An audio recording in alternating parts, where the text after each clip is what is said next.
Kayak gini Pak Bahak, kita ini ahli embriologi dan tidak pernah ada ceritanya ada segumpal darah dalam proses embriologi. Yang ada itu sekian zigot yang berhasil nempel di dinding rahim itu nanti yang jadi janin. Jadi kalau kita ngaji ada segumpal darah itu menjadi aneh bagi kita karena proses itu tidak ada.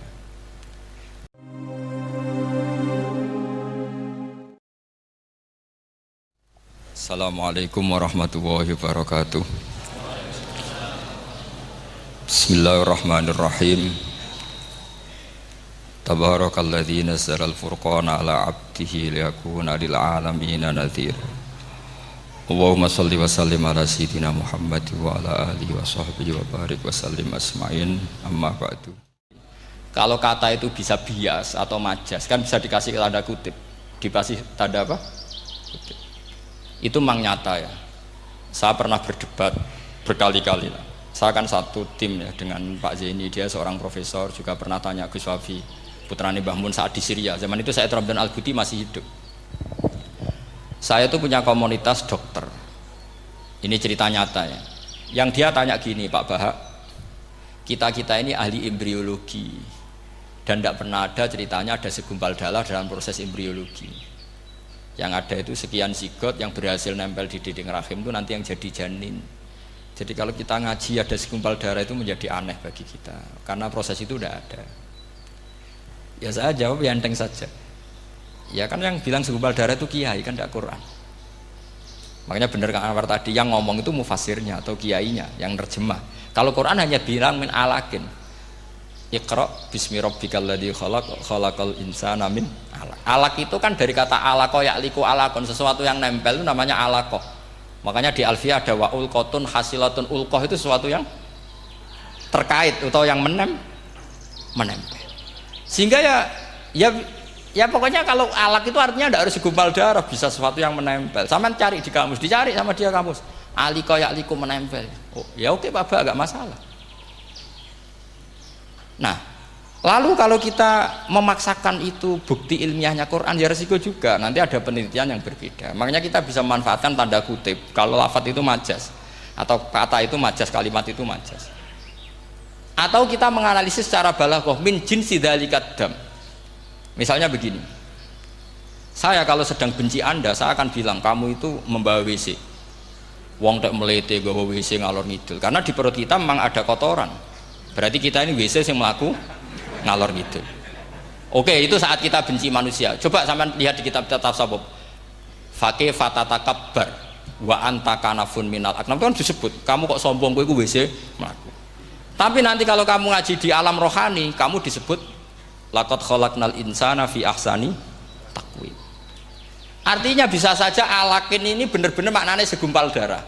Tapi dalam konteks manusia, jenis kamu adalah jenis segumpal darah, bukan dalam proses embriologi mengalami segumpal darah. Kita masih bisa berkelit, asal kamu ilmunya banyak, hafalannya banyak, tetap bisa berkelit. Problemnya kadang kita tidak punya ilmu. Loh ya, ini kisah nyata ya. Jadi kemarin entah tanggal berapa saya lupa, itu kan Kemenak datang ke Yai, ke Mbah Mun, ke Gus Zofur. Di antara usul saya seperti itu, mbok terjemah Kemenak, kalau yang terkait sain itu dikasih bahasa yang bias, karena nanti kalau tidak bias ini nanti ada penelitian kelihatan Quran dianggap loh ya, dianggap salah, sebenarnya salah yang terjemah, atau kita yakin sesuai ilmiah ternyata suatu saat ada penemuan yang berbeda. Kita bisa manfaatkan tadi seni menulis tadi, misalnya tanda kutip atau dipakai kata bias. Ya misalnya begini, contoh paling gampang tadi, misalnya kita bangga misalnya Quran terbukti benar ketika mengatakan wa ja'ala bainahuma barzakha wa hijra mahjura, antara air tawar dan air laut itu ada pemisah. Kita mungkin ya setuju nyari-nyari ayat tentang Big Bang, tentang apa ledakan yang dahsyat. Tapi apapun itu teori itu bisa iya bisa tidak. Nah itu kita bisa manfaatkan tanda kutip. Atau seni pakai lughat. Saya beri contoh seni lughat begini. Keyakinan santri yang di sini, makhluk itu yang terkenal kan 3. Manusia, jin, terus setan. Sudah kan 3 itu. Keyakinan sampean manusia dengan jin sama apa enggak? Beda kan, katanya beda. Terus jin dengan setan itu beda apa sama? Enggak, sampean jawab. Beda rata-rata santri fikih bilang beda karena jin itu bisa mukallaf, bisa sholat, bisa enggak. Kalau setan pasti tidak sholat.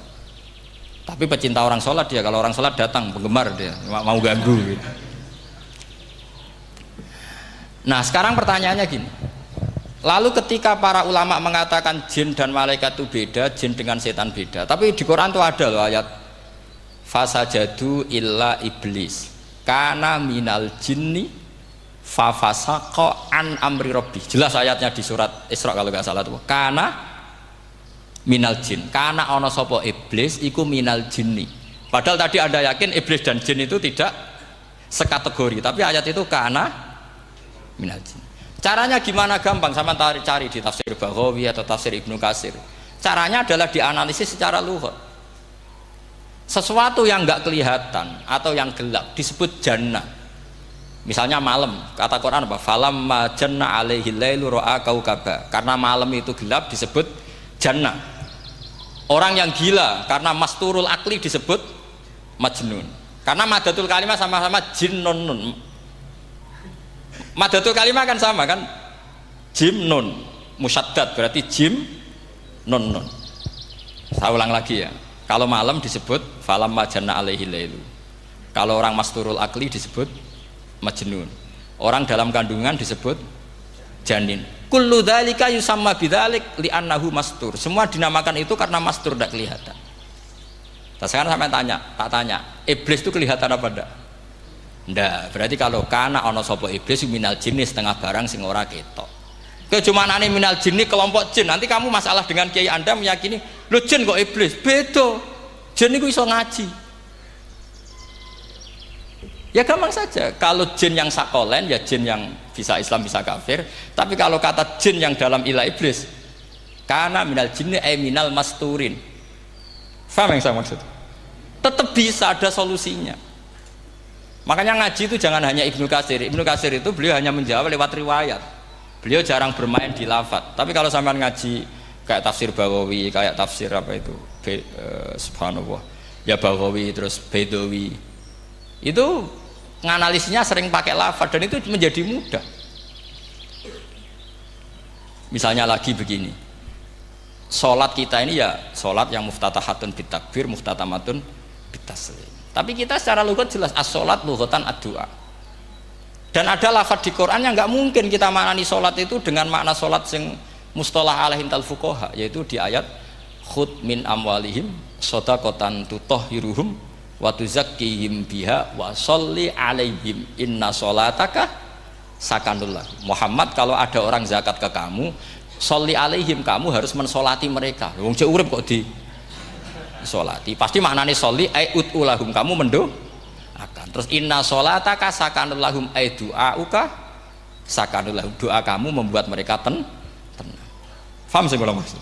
Lagi-lagi kita, kalau Anda janggal secara ilmiah, ya sama seperti misalnya katanya bumi menurut Quran itu diciptakan dalam masa 6 hari, padahal menurut teori Big Bang sekian juta tahun. Lu yaumin itu maknanya tidak harus 24 jam. Kullahinin bisa disebut kullah yaumin. Buktinya ayat yas'aluhu man fis samawati wal ard kulla yaumin huwa fi sya'an. Apa Allah memutus sesuatu nunggu 24 jam? Kullahinin wa kulla waqtin huwa fi sya'an.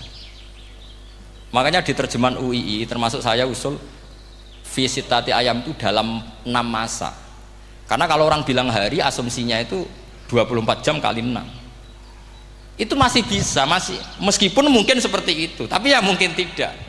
Tapi kita masih bisa bermain kata gini, itu dinetralisir. Yaum maknanya khin. Napa maknanya napa? Khin. Kayak di apa? Yas'aluhu man fis samawati wal ardi kulla yaumin huwa fi sya'an. Kayak di ayat lagi, limanil mulkul yaum.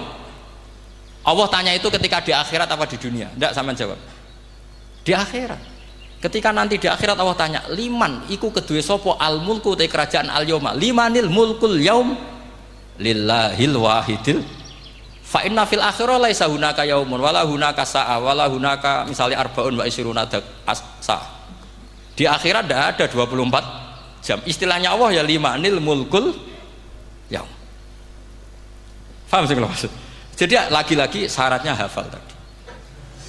Nah, konteksnya. Jadi artinya lafat yaum dipakai di Quran berapa kali, konteksnya apa saja. Ya saya kira demikian. Mungkin kita anggap cekap ya karena tadi apa, ini Jumatan terus tak pikir tanya itu ya saya yang tanya itu karena itu tadi. Ya nggak apa-apa kalau masih ada yang tanya, tapi saya pikir ya itu tadilah yang saya utarakan, saya kira cukup. Kalau ingin alim memang syaratnya harus hafal banyak terus. Ya kalau ndak ya itu tadi harus orang sudah ndak ada semua terus tinggal kita yang hidup itu pasti kita alim sendiri itu. Ya pilihannya hanya itu. Tapi kalau ingin kompetisi masih gampang lah. Di Kediri banyak orang alim, di Rembang banyak. Kan bisa cara Imam Bukhari al-luqi wal muasyarah bisa sering ketemu lewat ngaji kilatan atau ngaji. Karena kiai banyak. Ada yang kiai fanatik khatam, kilatan. Di sarang ya banyak kados Gus itu ngaji butuh khatam. Khatam itu barokah. Kan pernah mendengar sekian. Ada kiai yang senangannya yang penting faham. Ada kiai yang kebetulan nasibnya baik ya faham ya khatam. Nah, itu ada santri macam-macam, yang penting khatam. Ya, ono sing penting faham, ono sing penting ya penting untuk barokah. Repot asane. Repot es. Tapi yang penting itu saya mohon lah. Kalau orang lain tahu Quran lewat terjemah, kita kalau bisa jangan. Kita ini ngaji Jalalain, ngaji tafsir Sawi, ngaji macam-macam.